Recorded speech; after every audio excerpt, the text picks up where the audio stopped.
Bendito sea Dios, porque Él es bueno, porque a pesar de que no somos competentes en nosotros, Él hace algo maravilloso, algo hermoso. Nadie podía imaginarnos en este lugar un domingo en la mañana. Tal vez estuviéramos en la cama buscando pretextos para no ir a trabajar o no salir. Pero el Espíritu que mora en nuestras vidas nos ha traído a este lugar y es porque hay una palabra para nosotros. Ya todos tienen el libro de Joel en el capítulo 2. Amén, amén. Bendito Dios. Vamos a leer el versículo 25 en la parte A. Y dice así: la palabra del Dios Padre se lee en el nombre del Hijo con la dirección de su Santo Espíritu. Y dice así: yo restituiré los años que comió la oruga, el saltón y el revoltón y la langosta. Aleluya. Gloria a Dios. Puede tomar Aleluya. asiento, mi hermano. Gloria a Jesús. Gloria a Cristo. Aleluya.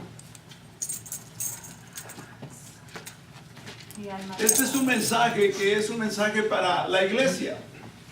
Lo que quiere decir de que este mensaje se puede predicar aquí, en la iglesia de al lado, en la de aquí, excepto en las que no tienen al Espíritu, ¿verdad? Pero en cualquier parte, en cualquier país, usted puede predicar esta palabra porque es una palabra para la iglesia, pero que a la vez también es una palabra que se puede aplicar en lo personal. Y entonces vamos a comenzar diciendo acerca de lo que es esta palabra que acabamos de leer. Es una de las promesas de Dios.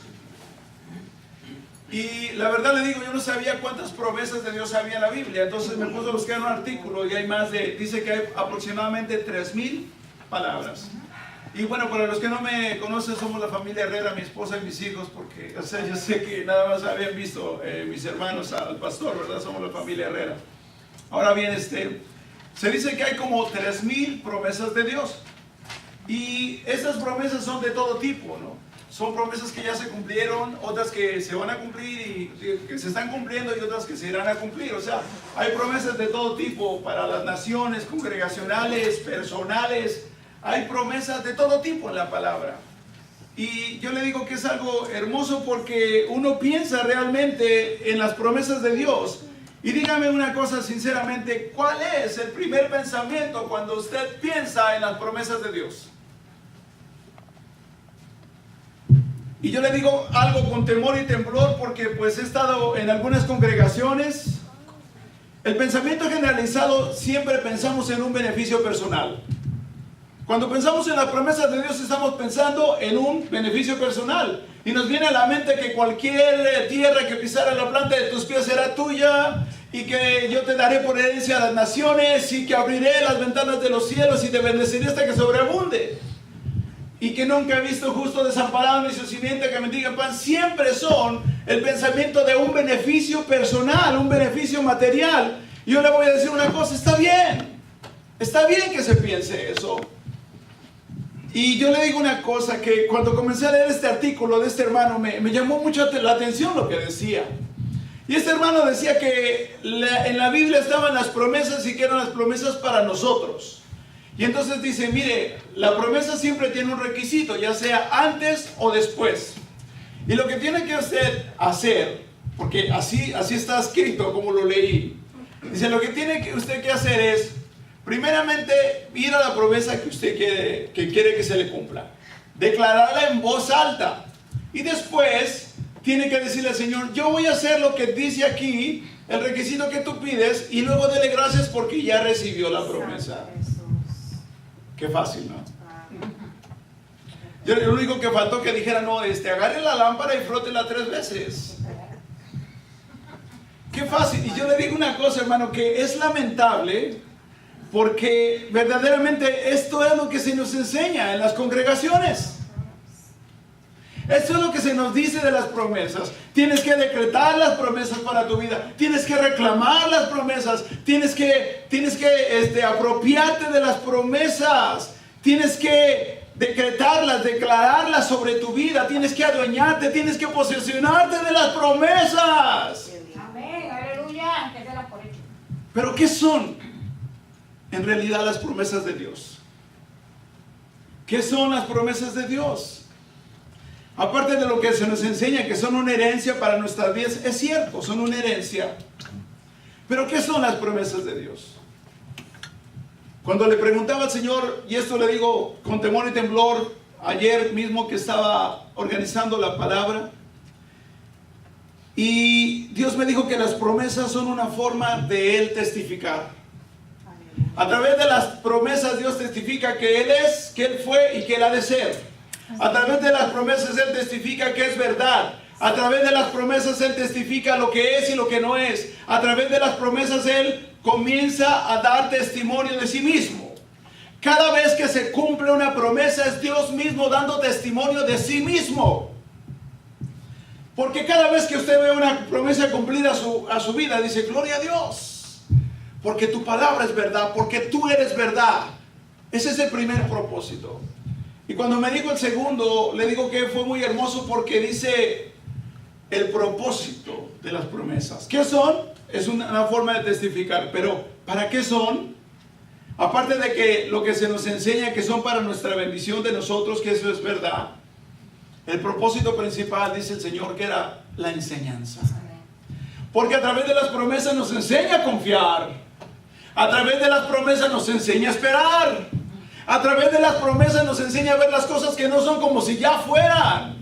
A través de las promesas nos enseña a amarlo. A través de las promesas nos enseña a respetarlo. A través de las promesas nos enseña a conocerlo a Él.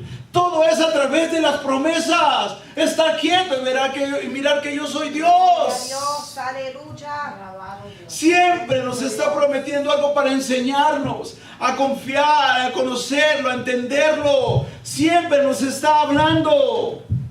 Y esto va más allá que el beneficio material, es la enseñanza, lo que nos deja esta promesa cumplida. Esta promesa que estamos viendo es comprender, enseñar, el aprender quién es Dios en nuestras vidas, mi hermano. Y volviendo, le digo, a este libro de Joel, se dice que este libro de Joel son las profecías para los últimos tiempos. Y Joel 2:25, esa es una promesa que habla de restituir. Vamos a leerla nuevamente, pero ahora sí la leemos completo. No hay en la maleta.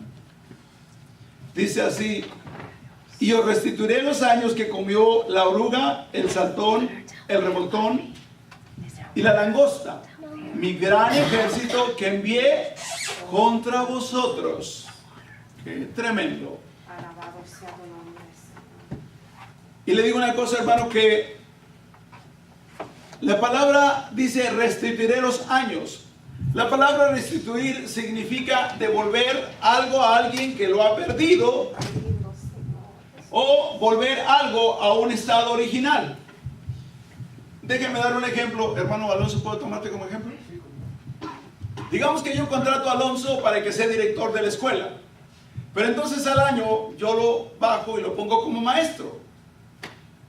Restituir sería entonces volverlo a tomar como maestro y ponerlo una vez más como director. Eso sería restituir. De manera que cuando usted lee el capítulo 1, se da cuenta, vamos al capítulo 1, del panorama tan oscuro que estaba pasando el pueblo. Vamos a leer a partir del versículo 4. Cuando ya lo tengan, digan gloria a Dios. Gloria a Dios, aleluya. Dice así la palabra de Dios: lo que quedó de la oruga comió el saltón, y lo que quedó del saltón comió el revoltón, y la langosta comió lo que del revoltón había quedado. Despertad borrachos y llorad y gemid todos los que bebéis vino a causa del mosto, porque os es quitado de vuestra boca. Porque pueblo fuerte, innumerable, subió a mi tierra, sus dientes son dientes de león y sus muelas, muelas de león. Asoló mi vid y descortezó mi higuera, del todo la desnudó y derribó sus ramas, quedaron blancas. Llora tú como joven vestida de cilicio por el marido de su juventud. Desapareció la casa de Jehová, la ofrenda y la libación, los sacerdotes ministros de Jehová están de duelo. El campo está asolado, se enlutó la tierra porque el trigo fue destruido, se secó el mosto, se perdió el aceite. Confundidos labradores gemid, viñeros por el trigo y la cebada, porque se perdió la mies del campo. La vid está seca y pereció la higuera y el granado también, las palmeras y el manzano, todos los árboles del campo se secaron, por lo cual se extinguió el gozo de los hijos de los hombres. Versículo 16. ¿No fue arrebatado los alimentos de delante de nuestros ojos? La alegría y el placer de la casa de nuestro Dios. El grano se pudrió debajo de los terrones, los graneros fueron asolados, los alfolíes destruidos porque se secó el trigo. Cómo gimieron las bestias cuando turbadas anduvieron los hatos de bueyes porque no tuvieron pasto. También fueron asolados los rebaños de las ovejas. Qué panorama tan triste, tan terrible cuando vemos lo que estaba pasando el pueblo de Israel en aquellos días. Verdaderamente le digo que es tremendo porque ellos necesitaban esta palabra de restitución. El Señor está diciendo que iba a devolver los años. Y cuando se refiere a los años, yo le digo una cosa, ponga atención. No solamente Dios tiene la capacidad de devolverle los años a una persona, sino también todo lo que se ha perdido en esos años. Y si usted no cree eso, hay un problema en cuanto a lo que es su fe. Porque Dios es todopoderoso y puede hacer que una persona se renueve de una manera sobrenatural. Amén. Amén, así es. Ahora bien, mi hermano, ponga atención, sea en el nombre de Jesús. Si usted tiene una Biblia de estudio, cuando usted comienza a leer la introducción del libro de Joel, le dan entonces lo que estaba pasando en ese tiempo, le dan el propósito del libro y todo. Pero hay algo que me llamó poderosamente la atención y son dos cosas. La primera dice que todas estas calamidades de tipo climáticas, el enemigo se levanta, los insectos vienen en contra de ellos, se habían venido al pueblo como un juicio de Dios porque había una separación moral y espiritual de parte del pueblo. Lo que quiere decir que el pueblo estaba completamente separado de Dios y a causa de eso le vino todo esto. Y lo segundo que me llamó la atención, hermano, es de que no especifica una fecha. Los autores no saben cuándo se escribió. Y esto es algo muy impactante, le digo por qué. Porque Joel no puso ningún rey, entonces ellos no saben exactamente qué tiempo fue. ¿Usted cree que fue un descuido de Joel que no puso qué rey había? Yo creo que era la voluntad de Dios. Le voy a decir por qué. Porque este libro de Joel se toma como las profecías para los últimos tiempos, en donde nos habla de que en los postreros tiempos el Señor derramará de su espíritu sobre toda carne. Lo que quiere decir, hermano, que el libro de Joel, y recíbelo así de parte de Dios, es un panorama, es una foto, es un tipo de lo que está pasando en la iglesia de hoy en día. Así es. Lo que usted mira en el libro de Joel es lo mismo que está pasando en este momento en la iglesia. Lo que quiere decir, le digo que es un retrato, es un reflejo de estos últimos tiempos. Amén. Aquí la pregunta, hermanos, es: ¿usted cree que la iglesia de hoy en día ha perdido algo que necesita que se le restituya? Sí, Señor, aleluya. Piense usted en el estado original de la iglesia que el Señor creó. ¿Usted cree que esta iglesia de hoy en día necesita que se le restituya algo? ¿Usted cree que la iglesia de hoy en día ha perdido algo? Todo. Y piénselo, por favor, cuando que el Espíritu lo lleve a los lugares en donde usted se ha congregado o donde usted ha ido de visita y las cosas que usted ha visto en esos lugares. Amén. Hay mucho que necesita ser restituido en la iglesia de hoy en día. Amén. Aleluya. Hay mucho que necesita volver a su estado original. Amén. Comenzando, por ejemplo, con la identidad. Ya no tenemos una identidad de Cristo Jesús en nuestras vidas. Nos identificamos con todo, con los programas, con los artistas, con los deportes. Nos identificamos con todo, pero ya no tenemos una identidad cristocéntrica. Así es. Amén. Aleluya. ¿Qué tal la unidad? Hay 9,300 denominaciones cristianas, sin contar los católicos que no se consideran cristianos, porque no es Jesucristo el único medio de salvación para ellos. 9,300 denominaciones, y eso sabe que habla de división. Digan lo que digan, es división. El Señor Jesús no vino a establecer una denominación, sino una sola iglesia, un cuerpo, un solo espíritu. ¿Qué tal el respeto, hermanos, por la iglesia de hoy en día? La iglesia de hoy en día es cualquier cosa para el mundo. La iglesia de hoy en día son un montón de religiosos. La iglesia de hoy en día no es nada para el mundo, no es nada para el enemigo, que es lo peor. Así es. Hemos perdido el respeto en lo natural y en lo espiritual. Hemos perdido la autoridad espiritual. Ya no se miran los milagros, las sanidades, los prodigios. Ya no se miran en las congregaciones. Amén, aleluya. Hemos perdido la visión, hermanos. Hemos perdido la misericordia en las iglesias. Le tiramos al hermano, a la hermana. Del púlpito estamos tirándole a la gente. Todo el mundo estamos haciendo lo que queremos en la iglesia. Porque perdimos también el temor de Dios.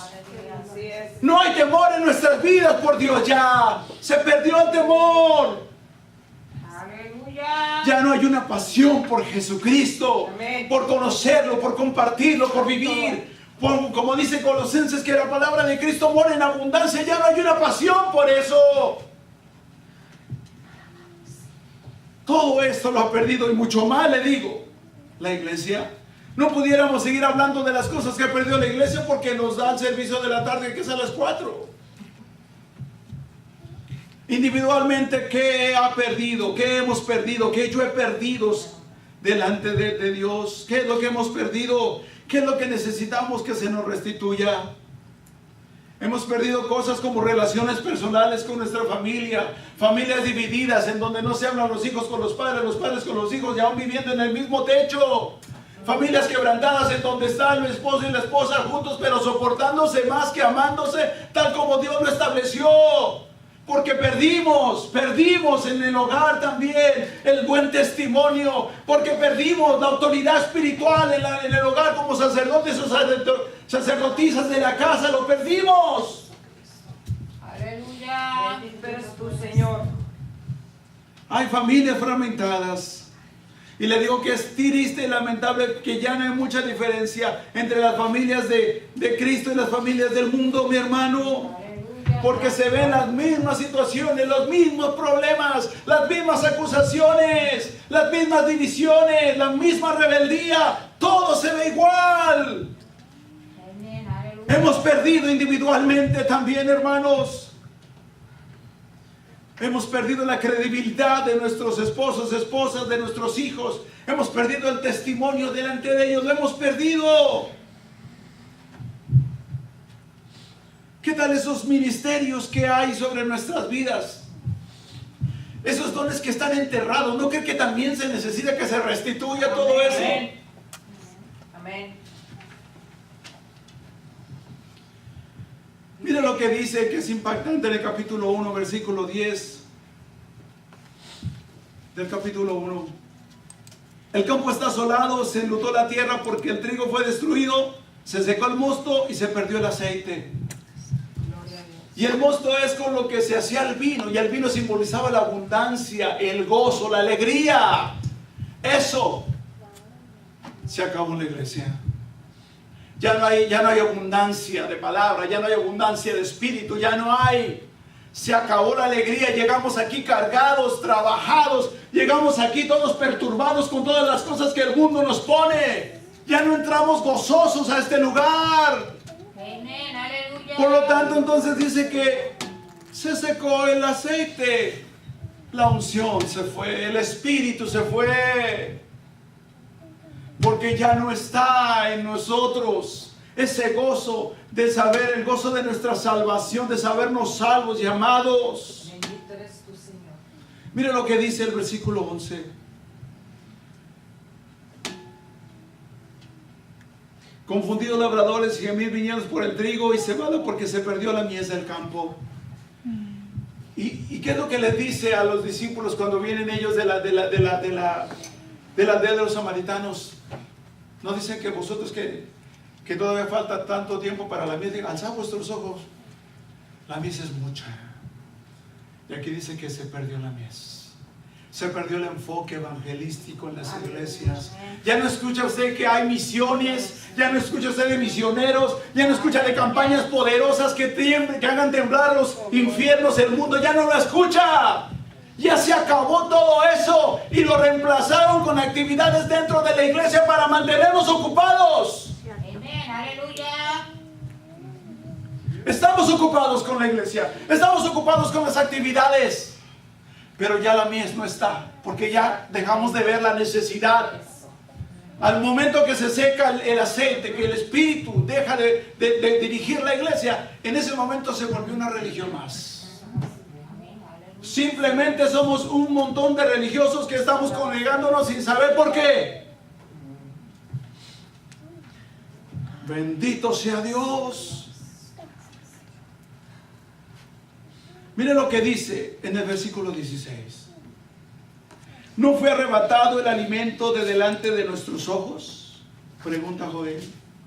La alegría y el placer de la casa de nuestro Dios. ¿Y sabe por qué, hermano? Nos fue arrebatado el alimento delante de nuestros ojos. La palabra, el pan de vida. Mire, la sana doctrina salió. Y comenzó entonces a sustituirse con doctrinas extrañas, con filosofías, con teologías, con cosas extrañas. No las sustituyeron. Delante de nuestros ojos salió la comida. Y entonces ahora tenemos que conformarnos con lo que se nos da cada domingo. Santo, alabanzas a tu nombre, Señor. Aleluya. Qué tremendo es esto, Oh, hermano. gloria a Jesucristo. Se volvió una iglesia, le digo, totalmente intelectual. Lo que creo, lo que pienso, eso es. Ya no importa lo que piense Dios o lo que diga el Espíritu, no. Lo que me diga el líder, lo que me diga el hermano, lo que me diga el pastor, no. ¿Qué es lo que está diciendo Oh, gloria a Dios? Jesucristo. Habla, Señor, aleluya. Y le digo una cosa, ¿qué podemos hacer ante este panorama tan triste y lamentable de la iglesia de hoy en día? Hacer lo que dice el hermano del artículo, decirle: Señor, mira, pues tú dices que vas a restituir a la iglesia, pues vamos a hacer lo que tú dices y gracias porque ya lo recibimos. No es así de fácil, mi hermano. Oh, gloria a Jesucristo. Bendito eres tú, mi Señor. No podemos hacer lo mismo que este hermano dice. ¿Por qué? Porque para que haya restitución tiene que haber restauración primero. Aleluya, santo. En otras palabras, dele gloria a Dios y levantarle gloria a Dios, dele gloria a Dios. No puede haber restitución si no hay restauración primero. Gloria a Dios. El martes, lástima que no pudimos llegar todos. Zulay estaba hablando de esta palabra en específico, restauración. Y yo le digo una cosa, no es que Dios me había confirmado, ya me lo había confirmado, sino que me muestra que estamos hablando las mismas cosas, estamos en el mismo espíritu. Amén. Y le digo que eso es tremendo, ¿por qué? Porque la restauración, aunque suena parecido a la restitución, es algo totalmente diferente. La restitución es devolver algo a alguien que lo ha perdido o regresar algo a su estado original. Eso es la restitución. Pero la restauración es reparar algo que está en ruinas. Qué lindo Dios. Y volver algo a su estado original. Aunque pareciera similar, es diferente. Le voy a decir por qué. Retomando el ejemplo de Alonso. Restituir sería yo contrato a Alonso como director, lo pongo como maestro y lo regreso como director. Eso sería restituirle a Alonso su posición. Restaurar a Alonso sería esto: lo contrato como director y lo pongo como maestro. Un año después lo pongo como maestro y comienzo a decirle: Alonso, tienes que ser más amable con la gente. Alonso, tienes que ser más abierto a las ideas de los demás. Alonso, tienes que sonreír con los demás. Y cuando yo veo que esto ya se restauró, entonces vuelvo a colocar a Alonso en su posición. Eso es restaurar. Lo que quiere decir de que para poder restaurar tiene que haber un proceso de saneación para que yo pueda volver a poner a Alonso en su lugar. Amén. ¿Estamos claros con esto? Amén. Aleluya.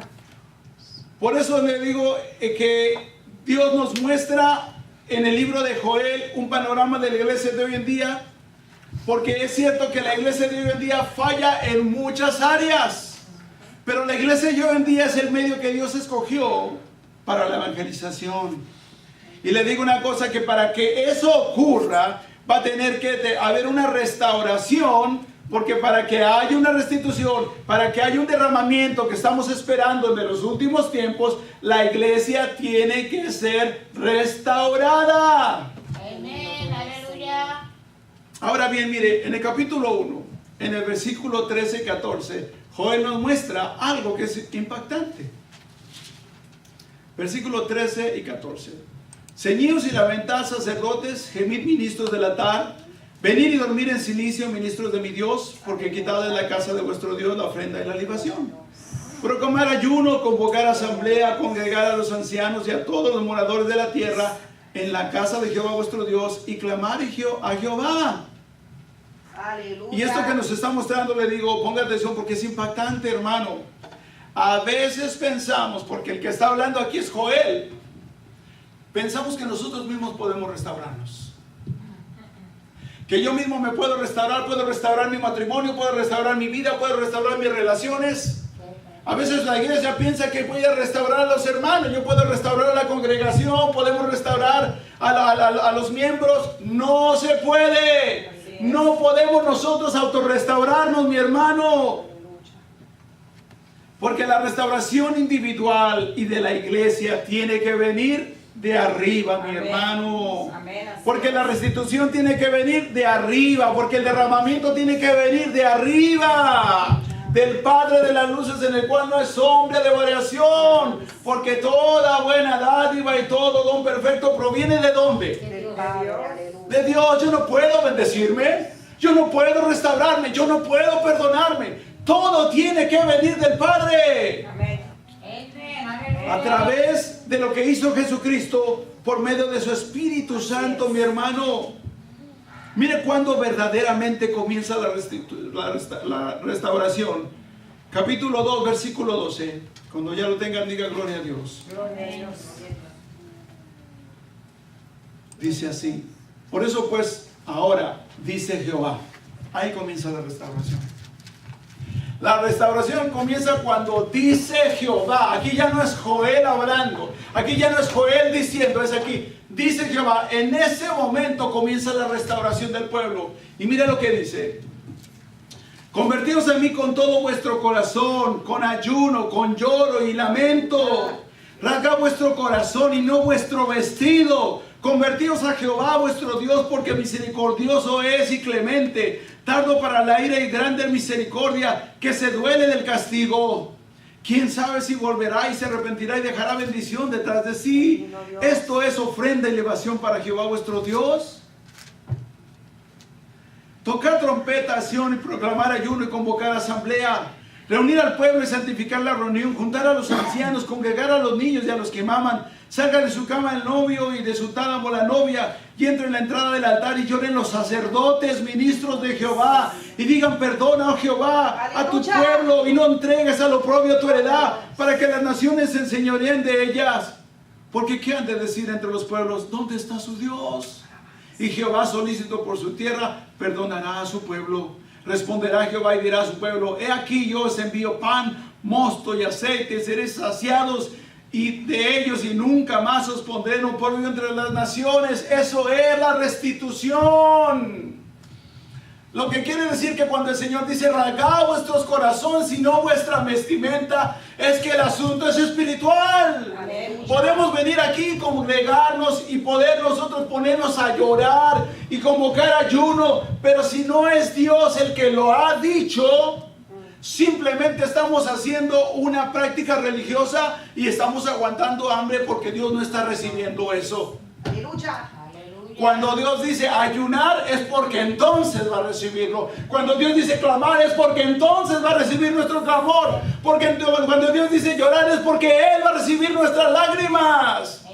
No cuando lo diga el líder, no cuando lo diga el hermano, es cuando lo dice Dios. Amén. Amén. Aleluya. Y sabe que usted lo siente en el espíritu. Amén. Cuando realmente Dios está hablando a través del siervo y le está diciendo que es tiempo de ayunar, que es tiempo de velar, que es tiempo de proclamar ayuno y lamento, que es tiempo de unir las oraciones para que sean elevadas delante de Él. Usted lo sabe cuando es de Dios. Porque si no hay restauración, hermano, no hay restitución. ¿Usted cree que tendría que Dios devolver a la iglesia las cosas que ha perdido cuando es una iglesia que está claudicando en dos pensamientos? ¿Cuándo es una iglesia que está enredada con las cosas del mundo, mi hermano? ¿Usted cree que Dios tendría que devolver todo aquello que ha perdido la iglesia? ¿Usted cree que eso sea posible? ¿Usted cree que Dios daría un derramamiento de su espíritu a una iglesia que está tan comercializada, tan intelectualizada?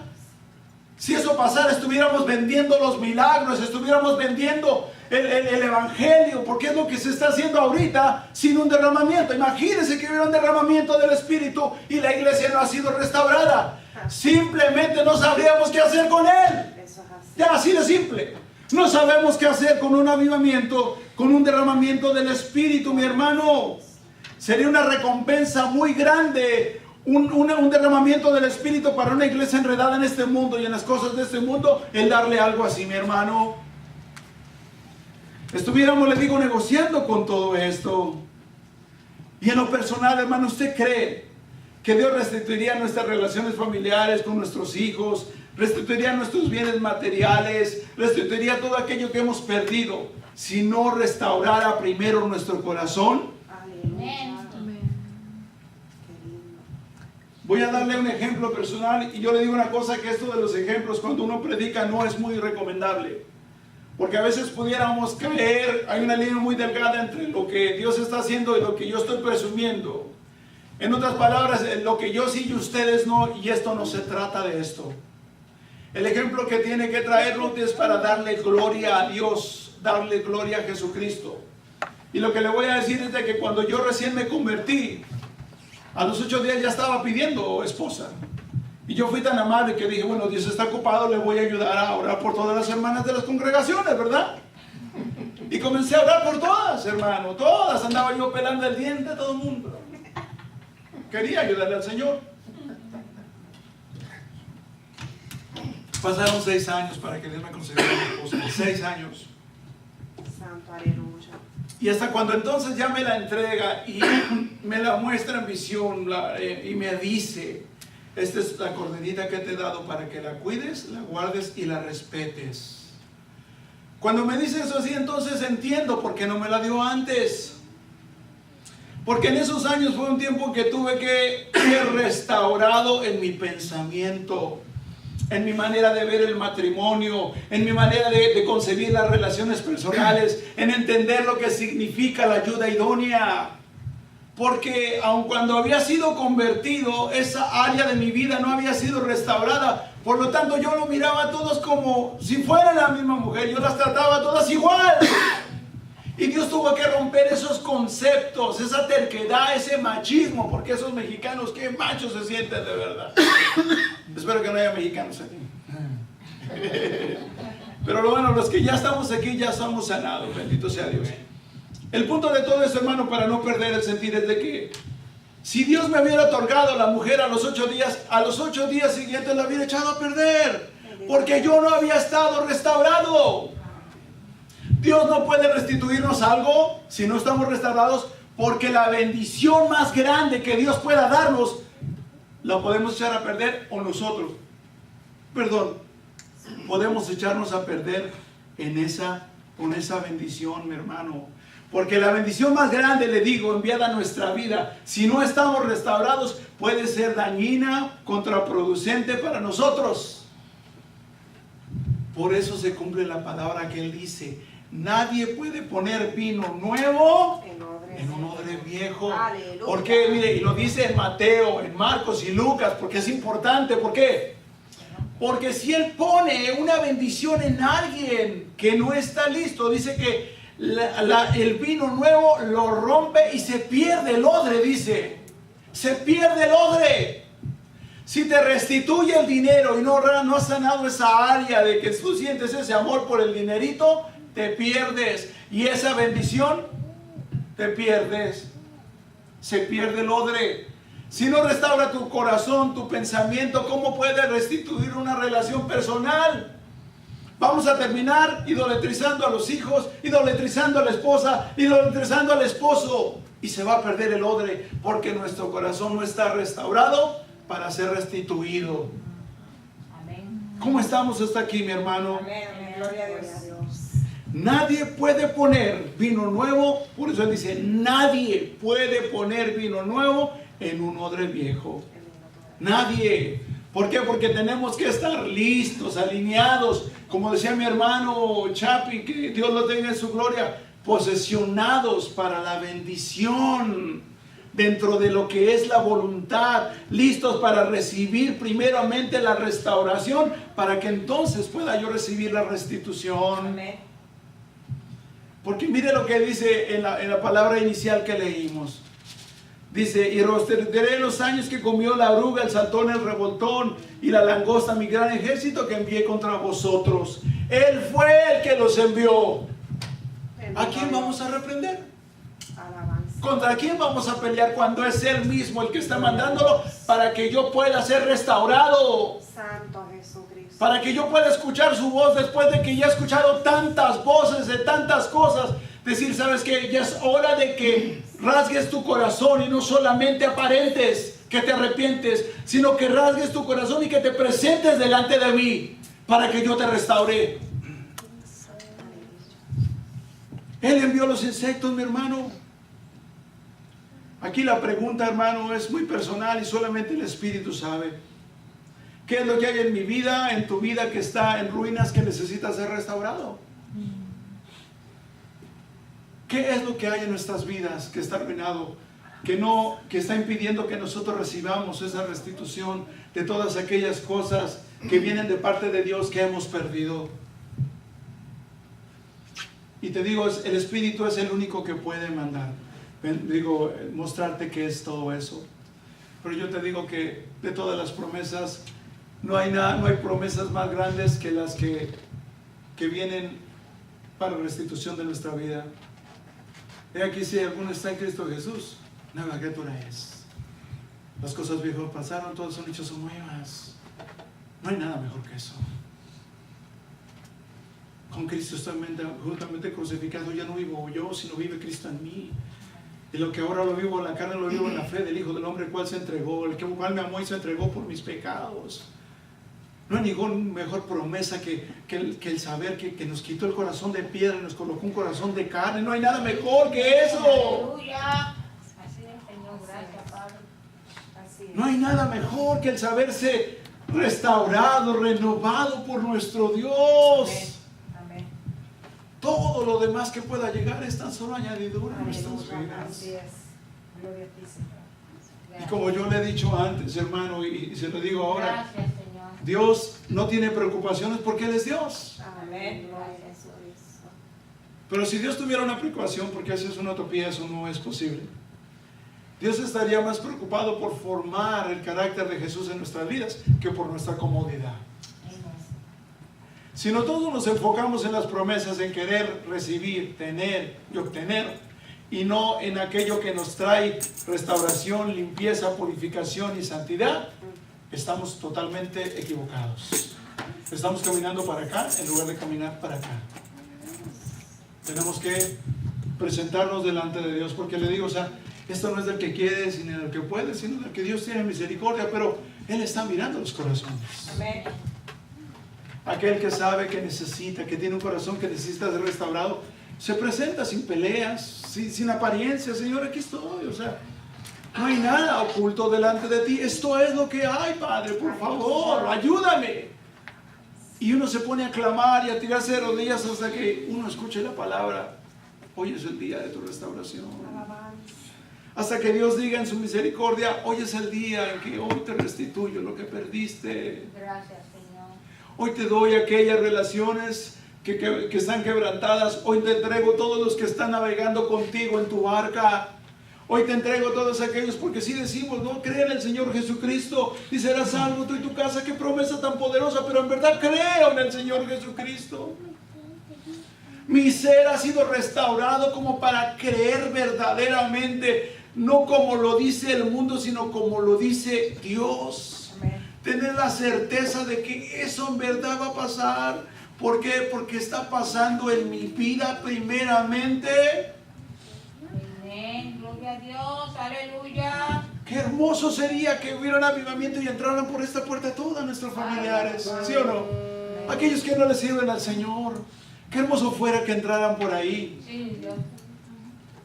con una actitud correcta, humilde, presentado delante de Dios. ¿Y sabe cuándo va a pasar? Cuando nosotros seamos los primeros que entremos por ahí con esa actitud Amén. de humildad, de mansedumbre delante de nuestro Dios. Fuera el orgullo, fuera la altivez, fuera todo aquello que nos impide ser restaurados y poder entonces entender de que Él cumplirá la obra que comenzó en nuestras vidas. Amén. Gracias, Señor. Y esa, hermanos, es la palabra de este día. Gloria a Dios. Vamos a Gracias, ponernos de Señor. pie y darle gloria a Dios porque nos permitió en este día Gracias, Señor, por esta tu palabra. palabra, Señor. Gracias, Dios. Permita que el Espíritu que mora